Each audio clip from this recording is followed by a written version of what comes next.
Welcome students to your final project. This is Mr. Martinez. We're going to talk about the full notion behind the project. So far you've worked on learning about composition, learning about movement within art, and learning about emphasis, like focal point and pieces. You've also learned to dabble in experimentation. Open-ended experimentation is really important for you not to realize that, oh, I don't have to have an idea of what I want to draw. I don't have to have an idea of what to paint. There's a lot of fear and angst when it comes to not having the tools necessary to be able to draw something realistic or something from real life. Well, I want to break it to you. That's not a necessity. It's not a requirement for you to create. You want to be able to just be curious. You want to be able to say, hey, how could I explore this thing that I have in front of me? Whether it be pencil, whether it be Sharpie, whether it be paint, watercolor, charcoal, a piece of clay. Don't ever say, hey, I can't, without ever really trying. Um, and the first few sketches you're not going to like, the first few paintings you're not going to like, the first few sculptures you may not like, but it's all about, just playful exploration. As long as you give yourself the freedom to fail, not succeed, or not resolve certain issues, then the more likely you are to pick up that paintbrush again, that pencil again, that piece of clay again. So give yourself freedom to just explore, give yourself freedom to fail, and give yourself an opportunity to just say, what does this paint do? And if you're more curious, once you've started playing, once you've gotten comfortable enough with playing it, then that's when you YouTube and try to find videos that help you learn how to do something a little bit more technical. So once you've dabbled in pencil, then you say, okay, how do I draw an eyeball? Google it or YouTube it, find a tutorial and try it. Do the same thing with paint. Do the same thing with watercolor. I've given you one and you've seen how successful you can be. So the next step is taking that. So learning how to paint a background, also playing around with watercolor, learning the color wheel, and then neo-expressionism, which is just letting paint be paint and allowing every mark be influenced by the previous mark. So you paint something, and then you're like, okay, now what do I do? Okay, now I'm gonna add a color. Oh, now I'm gonna white it out. I'm gonna try it differently. So you should have explored about 10 layers of that. But all of those things together, including looking at how artists think by researching a couple of artists, then you start realizing that art has a little bit more to do with it than just painting something pretty. And that's what this project's about. Is if you want to do that, go for it. You're more than welcome to, but it's not your only avenue. You should by now have seen plenty of different art that looks totally different. Every artist has different thoughts and different ideas of what art is, and then they put that together and create something meaningful. And that's what you want to do, is get to the point of generating something meaningful to you.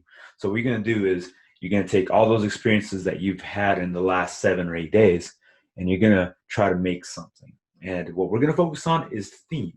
The theme here is coming up with a certain vibe that you want your viewers to get from looking at your artwork. So if you pick a word like angst or fear or happiness or elation, words that I want you to avoid happy, mad, sad. Words that are very basic. You're going to be using emotive words found on the list. You're actually going to pick two. That way, if one is a dead end, you can try the other one without any more stress. You just say, okay, I tried this one, let's move on to this one. And then you start searching up artwork related to that word. You're going to have a cheat sheet, several words that I'm going to provide for you that you should type in just so you have a little bit more success.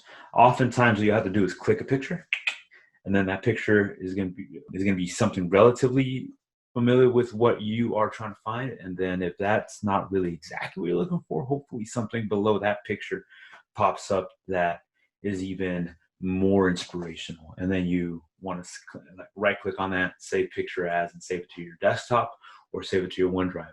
With those photographs that you save 3, save 4, save 5, I want you to use them as inspiration. Say, okay, I kind of like what I'm seeing here. What can I do related to that? Everything artists. So give yourself permission to steal. Give yourself permission to borrow from other artists, so your artwork becomes that much better. We use each other as stepping stones to create something even more exciting than the previous artist. and then you explore, then you play, then you paint, you start painting, you start drawing, you start well, follow the steps. What I want you to do is follow the steps as I'm providing for you, and then you always have an opportunity to reach out to me if they don't make sense or if you want more. um, but really, I really want you to be really comfortable with exploring, with playing paint, playing with pencil, playing with whatever material you have in front of you. Also, as you're working on this, you're going to see examples of like figurative pieces. So things that look like human figures, like what you call realistic or representation. The other possibility is abstract, which means like a cartoon, like these characters behind me. Oh, so that one's representational because it kind of looks like me. This one is a bull, but it's kind of cartoonified or abstracted, which means like you change the shape in some way. So it's no longer representing a real bull. What it's doing is representing something that's supposed to be a bull, kind of like a cartoon. Think a cartoon. Think that Salvador Dali pieces or exaggerations, right? So anytime you start messing with reality, it now becomes abstract. The last type of artwork you can create is non-representation. So the neo-expressionist painting, if it ended up just being a bunch of lines and shapes and a bunch of paint, then that becomes non-representational art. So you have the option of going one of three ways. And it's totally up to you to decide how you're going to explore this theme, this emotion. It could be through paintbrush strokes. So if you take a paintbrush brush like this, you take red or black paint, and you're like, wah, wah, wah, wah. That's going to come out a little bit more angersome, a little bit more direct and bold, right? So the idea behind painting something angry, it will show in a painting. Whereas if you paint really fine lines and they're curvy and they're like kind of dotted, that's a little bit less confident. That could show, fear. That could show lack of confidence. So lines have a way to represent emotion. You just have to kind of be aware of it, and you'll see what I mean. All right. So what I'm saying is your finished product can look a variety of ways. I'm not dictating that. I want you to understand that what I'm giving you is parameters and recommendations. So like all of the things that I'm asking you to put in your piece. But if you decide, if you're inspired to do more, then do more. If you're inspired to go a different route that doesn't really necessarily fit what we were going for, then reach out to me. We'll have a conversation about it, but I'm not about limiting you guys. I'm about allowing you to explore. So if you have this wild idea of what you want to do, or if you want to paint on a certain thing that you have at home, like a stool, you're like, hey, I want this art project, but I want to put it on this or that. Talk to me. We'll explore the idea, and what's the worst that could happen? Maybe I say no, and you keep going with your project. But what if I say yes? And what if it becomes the most amazing thing you've ever created? That's where we want to get at. And I know it's only paint and draw one, and I know it's only a micro course of 10 days, but I'm really proud of what you've done. And let's see where it ends up. I appreciate you guys. Good luck.